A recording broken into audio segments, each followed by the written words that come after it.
ରାତି ଅଧାରୁ ଅଧିକ ବିତି ଯାଇଥିଲା। ପୁରା ସହରରେ ଅନ୍ଧାର ହୋଇଯାଇଥିଲା। ସହରର ଅନାଥ ଆଶ୍ରମ ଅନ୍ଧାରରେ ଥିଲା। ଅନାଥ ଆଶ୍ରମର ଚୌକିଦାର ବି ନିଦରେ ଢୋଳଉଥିଲା। ଅନାଥ ଆଶ୍ରମରେ ଗୋଟେ ଛାଇ ଧୀରେ ଧୀରେ ଆଶ୍ରମର ଗେଟ୍ ଆଡକୁ ବଢୁଥିଲା। ଗେଟ୍ ପାଖରେ ପହଞ୍ଚି ସେ ଛାଇ ଗେଟ୍ ଉପରେ ଚଢିଲା ଆଉ ଅନ୍ୟ ପଟରେ ଡେଇଁ ପଡିଲା। ତାର ଡେଇଁବା ଶବ୍ଦ ଶୁଣି ଚୌକିଦାର ନିଦରୁ ଉଠିଗଲା ଆଉ ଚିଲେଇଲା। ସେ ଛାଇ କିଛି ଉତ୍ତର ଦେଲାନି ଆଉ ରାସ୍ତା ଆଡକୁ ଦୌଡିବାକୁ ଲାଗିଲା। ଚୌକିଦାର ବୁଝିଗଲା କି ଅନାଥ ଆଶ୍ରମର ପିଲା ଦୌଡି ପଳାଇବାକୁ ଚେଷ୍ଟା କରୁଛି। ସେ ଜୋରେ ଜୋରେ ସିଟି ମାରିବାକୁ ଲାଗିଲା। ସିଟି ମାରିବା କାରଣରୁ ଅନାଥ ଆଶ୍ରମର ଅନ୍ୟ ଲୋକମାନେ ମଧ୍ୟ ଉଠିଗଲେ। କିନ୍ତୁ ସେ ପର୍ଯ୍ୟନ୍ତ ସେଇ ପିଲା ବହୁତ ଦୂରକୁ ଚାଲି ଯାଇଥିଲା। ଦୌଡି ପଳାଇଥିବା ପୁଅଟିର ନାଁ ସଚିନ ଥିଲା। ତା ବୟସ 12 ବର୍ଷ। ଦୌଡି ଦୌଡି ସେ ରେଳ ଷ୍ଟେସନକୁ ଯାଇ ପହଞ୍ଚିଗଲା। ସେଠି ଦିଲ୍ଲୀ ଯିବାକୁ ଟ୍ରେନ ଅଟକିଥିଲା। ପୁଅଟି ସେଇ ଟ୍ରେନରେ ଚଢିଗଲା। ଟ୍ରେନରେ ସବୁ ଲୋକ ଶୋଇଥିଲେ। କେବଳ ଗୋଟିଏ ଅର୍ଦ୍ଧବୟସ୍କ ଲୋକ ହିଁ ଚେଇଁଥିଲା। କଣ କିରେ ଟକା, ଘରୁ ପଳେଇ ଯାଇଛୁ ନା କଣ? ନାଇଁ, ଘରୁ ନୁହେଁ, ଅନାଥ ଆଶ୍ରମରୁ। କାଇଁ ଏମିତି କଣ ହେଇଗଲା କି ଅଧା ରାତିରେ ଦୌଡିକି ତୁ ସେଠୁ ପଳେଇ ଯାଇଛୁ?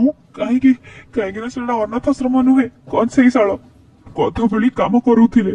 ଆଉ ଯଦି ଟିକେ ଭୁଲ ହେଲା ବେଲ୍ଟରେ ମାରୁଥିଲେ। କେବେ କେବେ ତ କେତେ ଦିନ ଆମେ ଖାଇବାକୁ ବି ପାଉନା। ଆଉ ମାରନ୍ତି ସେମାନେ ବହୁତ ଜୋରେ। ଓ ତାହେଲେ ଏବେ କଣ ଭାବିଛୁ? କୁଆଡେ ଯିବୁ, କଣ କରିବୁ? ଯୋଉଠିକି ରାସ୍ତା ନେଇଯିବ। ଏଇଭଳି ସଚିନ ଆଉ ସେ ଲୋକ କଥାବାର୍ତ୍ତା ହେଉଥିଲେ ଆଉ ଟ୍ରେନ ତା ଲକ୍ଷ୍ୟସ୍ଥଳ ପାଇଁ ଆଗକୁ ବଢୁଥିଲା। ସକାଳେ ଟ୍ରେନ ଦିଲ୍ଲୀ ପହଞ୍ଚିଲା। ଚାଲ ଭାଇ, ମୋ ଷ୍ଟେସନ ତ ଆସିଗଲା। ତୁ ନିଜର ଧ୍ୟାନ ରଖୁଥିବୁ ହେଲା। ଏତିକି କହି ସେ ଲୋକ ସେଠାରୁ ଚାଲିଗଲା। କିନ୍ତୁ ସଚିନ ଷ୍ଟେସନରେ ହିଁ ରହିଗଲା।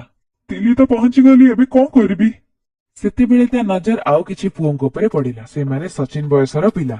ସେମାନେ ଷ୍ଟେସନରେ ପ୍ଲାଷ୍ଟିକ ଜିନିଷକୁ ଏକତ୍ରିତ କରି ବ୍ୟାଗରେ ରଖୁଥିଲେ। ମୁଁ ବି ଏଇ ବୋତଲକୁ ଜମା କରିକି ବିକ୍ରି କରିବି। ସେଇଦିନ ପରଠାରୁ ସଚିନ ଷ୍ଟେସନରେ ହିଁ ରହିଲା। ଦିନ ସାରା ପ୍ଲାଷ୍ଟିକ ଏକତ୍ରିତ କରୁଥିଲା ଆଉ ବିକି ଦେଉଥିଲା। ଆଉ ଷ୍ଟେସନରେ ହିଁ ଶୋଇ ପଡୁଥିଲା।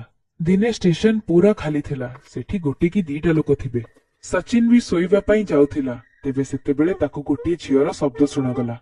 ସଚିନ ଉଠିଲା ଆଉ ଏପଟ ସେପଟ ଦେଖିଲା। କିଛି ସମୟ ପରେ ପାଖ ବେଞ୍ଚରେ ବସିଥିବା ଗୋଟେ 5 ବର୍ଷର ଛୁଆ ତାକୁ ଦେଖା। ସଚିନ ଉଠିକି ତା ପାଖକୁ ଗଲା। କିଏ ତମେ? ତମ ମା ବାପା କାହାନ୍ତି? ଝିଅଟି କିଛି କହିଲାନି, ଖାଲି କାନ୍ଦୁଥିଲା। ରାତି ସାରା ସଚିନ ସେ ଝିଅର ମା ବାପାକୁ ଖୋଜୁଥିଲା। ସେ ଷ୍ଟେସନରେ ଗୋଟିଏ ଗୋଟିଏ ଲୋକଙ୍କୁ ପଚାରୁଥିଲା, କିନ୍ତୁ ତାକୁ କିଛି ଜଣା ପଡିଲାନି। ତାପରେ ସକାଳ ମଧ୍ୟ ହେଇଗଲା। ଶେଷରେ ସଚିନ ଷ୍ଟେସନ ମାଷ୍ଟର ପାଖକୁ ଗଲା ଆଉ ତାକୁ ସବୁ କଥା କହିଲା। ଆରେ ଏମିତିଆ ପିଲା ଏଠି ବହୁତ ମିଳନ୍ତି। ଏମିତିଆ ମା ବାପା ଛାଡିକି ଚାଲିଯାଆନ୍ତି। ଅଭଦ୍ର ଗୁଡାକ ଛୁଆ ଜନ୍ମ କରି ଜାଣିଛନ୍ତି, ପାଳି ଜାଣିନାହାନ୍ତି। ସେଇଥିପାଇଁ ଏଇଠି ଛାଡି ପଳାନ୍ତି। ଏତେ କିଏ ଚିନ୍ତା ନେବ? ମୁଁ ପୋଲିସକୁ କଲ୍ କରିଦଉଛି। ସିଏ ଆସିକି ଏଇ ଝିଅକୁ ଅନାଥ ଆଶ୍ରମରେ ଯାଇ ଛାଡିଦେଇ ଆସିବେ। ଅନାଥ ଆଶ୍ରମ କଥା ଶୁଣି ସଚିନ ଜୋରେ ଡରିଗଲା ଆଉ ତାକୁ ତା ଅନାଥ ଆଶ୍ରମର ପୁରୁଣା କଥା ମନେ ପଡିଲା। ଯଦି ମୁଁ ୟାକୁ ଏଠି ଛାଡିଦେବି, ଏ ଛୁଆଟିକୁ ଅନାଥ ଆଶ୍ରମରେ ପକେଇଦେବେ। ଜଣା ନାହିଁ ଏ ନିରୀହଟି ସହିତ ସେମାନେ କଣ କରିବେ। ନାଇଁ, ମୁଁ ଆକୁ ଛାଡି ପାରିବିନି। ଏତିକି କଥା ଶୁଣି ସଚିନ ସେଠାରୁ ଚୁପଚାପ ହୋଇ ସେ ଝିଅଟିକୁ ନେଇ ଚାଲି ଆସିଲା। ସକାଳ 10ଟା ହେଇଗଲା। ସଚିନ ଚାଲୁଥିଲା। ସେତେବେଳେ ଛୁଆଟି କହିଲା, ଭୋକ ଲାଗିଲାଣି। ସଚିନ ନିଜ ପକେଟରେ ଖୋଜିଲା। ସବୁ ମିଶି 20 ଟଙ୍କା ଥିଲା। ଛୁଆଟିକୁ ନେଇକି ସେ ଗୋଟେ କୁଲଚାବାଲା ପାଖକୁ ଗଲା ଆଉ ସେ ଛୁଆକୁ ଗୋଟିଏ ପ୍ଲେଟ କୁଲଚା ଦେଲା। ଛୁଆଟି କୁଲଚା ଖାଇକି ସଚିନକୁ କହିଲା, ଭାଇ ନିଅ, ତମକୁ ବି ଭୋକ ଲାଗୁଥିବ ନା, ମୁଁ ଖୋଇଦଉଛି। ଏତିକି କହି ଛୁଆଟି ତା ପାଟିରେ ଖାଇବାକୁ ଦେଲା। ଏତେ ଭଲ ପାଇବା, ସ୍ନେହ, ଶ୍ରଦ୍ଧା ସହିତ ପ୍ରଥମ ଥର ପାଇଁ ତାକୁ କିଏ ବହୁତ ଆପଣାର ଲାଗିଥିଲା। ଛୁଆଟି ପାଟିରୁ ନିଜ ପାଇଁ ଭାଇର ଶବ୍ଦ ଶୁଣି ତା ମନରେ କୋହ ଭରି ଆସିଥିଲା। ସେ ଯାହା ବି ହେଇଯାଉ, ଆଜିଠୁ ସେ ହେଉଛି ମୋ ଭଉଣୀ। ମୁଁ ବହୁତ କଡା ପରିଶ୍ରମ କରିବି। ପରିଶ୍ରମ କରିକି ତାର ସବୁ ଇଚ୍ଛା ପୂରଣ କରିବି, କିଛି ଉଣା ରଖିବିନି। ଖାଇସାରିଲା ପରେ ସଚିନ ତା ଭଉଣୀ 2 ଜଣ ମୁଣ୍ଡ ଗୁଞ୍ଜିବା ପାଇଁ ଘର ଖୋଜିଲେ। ଜଲ୍ଦି ତାଙ୍କୁ ଗୋଟେ କୁଡିଆ ମିଳିଲା। ଘର ମାଲିକଟି ଦୟାଳୁ ଥିଲା। ସେ ଆର ମାସରେ ପଇସା ନବ ବୋଲି ମାନିଗଲା। ସଚିନ ନିଜ ଭଉଣୀ ସହିତ ସେଇଠି ରହିବାକୁ ଲାଗିଲା। ମୁଣ୍ଡ ଗୁଞ୍ଜିବାକୁ ତ ଜାଗା ମିଳିଗଲା। ଏବେ ଯାଇ ଗୋଟେ କାମ ଖୋଜିବାକୁ ପଡିବ। ମୋ ଭଉଣୀକୁ ମୁଁ ବହୁତ ବଡ ସ୍କୁଲରେ ପଢେଇବି, ବହୁତ ପାଠ ପଢେଇବି।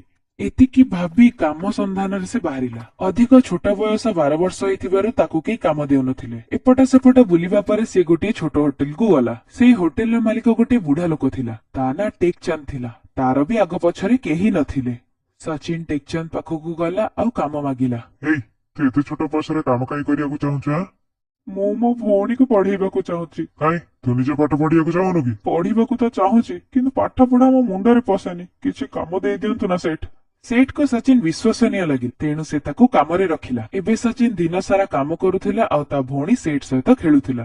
ଏହିଭଳି ଗୋଟେ ମାସ ବିତିଗଲା। ସଚିନ କୁ ଯୋଉଦିନ ତାର ପ୍ରଥମ ଦରମା ମିଳିଲା ସେ ଖୁସି ହେଇଗଲା। ସେଇଠି ଆଜ୍ଞା ମତେ କାଲି ଗୋଟେ ଦିନର ଛୁଟି ଦରକାର, ମୋ ଭଉଣୀର ମୁଁ ଆଡମିସନ କରେଇବି। ତାକୁ ଛୁଟି ମିଳିଗଲା। ତା ପରଦିନ ସଚିନ ତା ଭଉଣୀକୁ ନେଇ ହୋଟେଲ ଆସିଲା। ଆରେ ୟାକୁ ତ ସ୍କୁଲରେ ରହିବା କଥା, ତୁ କଣ ଏଠିକି ଆଣିଛୁ? ତା ସ୍କୁଲରେ ନାଁ ଲେଖା ହେଲାନି ସେଠ। କାହିଁକି? ଆମର ମା ବାପା ନାହାନ୍ତି ନା, ସେଥିପାଇଁ ବିନା ଦସ୍ତଖତରେ ସ୍କୁଲରେ ଆଡମିସନ ଦେବେନି। ଆରେ ଗୋଟେ ଦସ୍ତଖତ ହେଲାନି ବୋଲି କଣ ପାଠ ପଢା ବନ୍ଦ ହେଇଯିବ? ଚାଲ ମୁଁ ଯିବି ତ ସ୍କୁଲ, ମୁଁ ହେବି ତମମାନଙ୍କ ଗାର୍ଡିଆନ। ଦେଖିବା କେମିତି ସ୍କୁଲରେ ଭର୍ତ୍ତି କରିବେନି। ତାପରେ ଟେକଚନ୍ଦ ଛୁଆର ଗାର୍ଡିଆନ ହେଇ ତାକୁ ଆଡମିସନ କରେଇଦେଲେ। ଫର୍ମରେ ସଚିନ ତା ଭଉଣୀର ନାଁ ସ୍ୱାତି ଲେଖିଲା। ଏହି ନାଁ ସଚିନ ହିଁ ତାକୁ ଦେଇଥିଲା।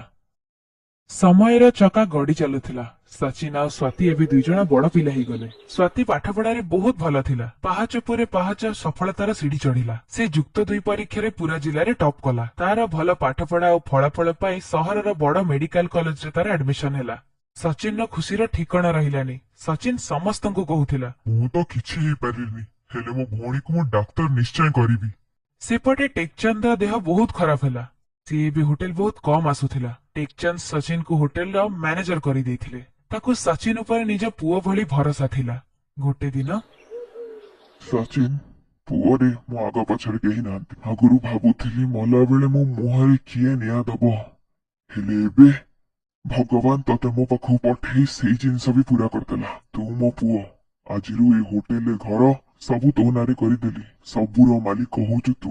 ଖାଲି ଥରେ ରାଣ ଦେ, ମୁଁ ଯୋଉଠି ବି ମଲେ ମୋ ମୁହଁରେ ତୁ ନିଆଁ ଦବୁ। ସଚିନର ଆଖିରେ ଅସରନ୍ତି ଲୁହ ଆଉ କଣ୍ଠରେ କୋହ। ଯେବେ ଦୁନିଆଟା ତାକୁ ଏତେ ବଡ ଲାଗୁଥିଲା ସେବେ ତାର କେହି ନଥିଲେ। ଏବେ ମିଳିଲେ ତ ବାପ ଓ ଭଉଣୀ ଦୁଇଜଣ ମିଳିଲେ। ଏହି ଘଟଣାର କିଛି ଦିନ ପରେ ଟେକଚନ୍ଦଙ୍କର ମୃତ୍ୟୁ ହେଲା। ଟେକଚନ୍ଦଙ୍କର ଶେଷ କୃତି ସାରିଲା ପରେ ସଚିନ ହୋଟେଲର ବ୍ୟବସାୟ ସମ୍ଭାଳିଲା। ସେ ଦେଖିଲା ଛୋଟ ହୋଟେଲ ହେଇଥିବା କାରଣରୁ ଅଧିକ ଲୋକ ଆସୁନାହାନ୍ତି। ସେଥିପାଇଁ ସେ ବ୍ୟାଙ୍କରୁ ଲୋନ ନେଇ ପ୍ରଥମେ ହୋଟେଲର ଡିଜାଇନ ଚେଞ୍ଜ କରେଇଲା। ତାର କାୟା ହିଁ ବଦଳେଇ ଦେଲା। ସିଏ ଏବେ କୌଣସି ଛୋଟ ମୋଟ ହୋଟେଲ ନଥିଲା, ସହରର ଜଣାଶୁଣା ବଡ ରେଷ୍ଟୁରାଣ୍ଟ ହେଇଗଲା। ତାପରେ ସଚିନ ସଫଳତାର ସିଢି ଚଢୁଥିଲା। ଆଉ କିଛି ସମୟ ପରେ ସେ ଟେକଚନ୍ଦ ହୋଟେଲ ଆଣ୍ଡ ରେଷ୍ଟୁରାଣ୍ଟ ନାଁରେ ସହର ଓ ଆଖପାଖ ସହରରେ ବହୁତ ସାରା ହୋଟେଲ ତିଆରି କରେଇଲା। ଆଉ ସହରରେ ଧନୀ ଲୋକ ହେଇଗଲା। କିଏ ବା ଭାବିଥିଲା 12 ବର୍ଷ ବୟସରେ ଅନାଥ ଆଶ୍ରମରୁ ଦୌଡ଼ି ପଳେଇ ଆସିଥିବା ପୁଅ ଦିନେ ସହର ଉପରେ ରାଜ କରିବ। ସେପଟେ ସ୍ୱାତିର ମେଡିକାଲର ପାଠପଢା ବି ସରିଗଲା। ଆଉ ସେ ତା ପୁରା ବ୍ୟାଚରେ ଟପ୍ କରିଥିଲା। ସେଇଦିନ ସ୍ୱାତିକୁ ପୁରସ୍କାର ମିଳିବାର ଥିଲା। ଲୋକ ଭର୍ତ୍ତି ହେଇଗଲେ। କଲେଜର ଡିନ୍ ସ୍ୱାତିକୁ ପୁରସ୍କୃତ କଲେ।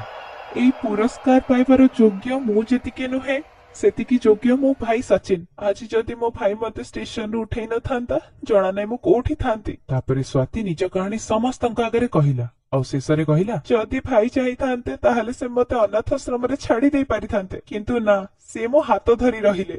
ପୁରା ଜୀବନ ସଂଘର୍ଷରେ ବିତେଇଲେ, କିନ୍ତୁ ମତେ କୋଉ ଜିନିଷରେ ବି ଉଣା ରଖିନାହାନ୍ତି।